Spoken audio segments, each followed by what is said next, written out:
Our June 5th, 2019 flight to Washington, D.C.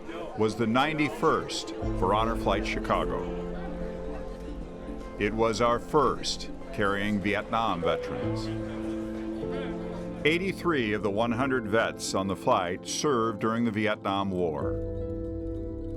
For many of them, it was an emotional day. Bob Bruzek was a Navy Seabee whose year in Vietnam was sandwiched around the 1968 Tet Offensive. Oh, here, George A. Guy. It's right here. John Gilliam was here. Okay. And the reason they're so close is they both got killed at the same time. Bob sought to locate two names on the wall, two fellow Seabees who did not make it home. They were on their way home to the Big Bird in Da Nang from Phu Bai. We threw a big party for them on the night before. We all shook hands, gave a big hug, and wished them good luck in their future. The next morning we found out that their plane crashed into a mountain just short of Da Nang in a rainstorm. Bob has a laminated newspaper article with the names of the men who died a half-century ago.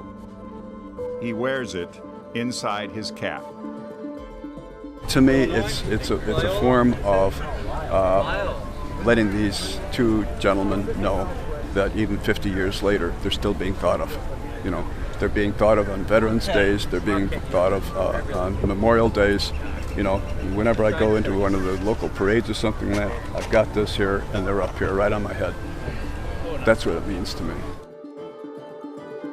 For all of the Honor Flight Chicago vets, this is a day of honor and thanks. A welcome home that many of them never received. Bob describes the day as unbelievable. When we were told that there'd be a few surprises, my God, when we walked into the terminal here and I see 2 rows of people, 100 people long, to shake your hand, I'm thinking, my God, we had to wait 51 years for this. For many vets, this day, this trip, can be life-changing. It was, for Bob, unforgettable. He said, "A weight has been lifted from my shoulders."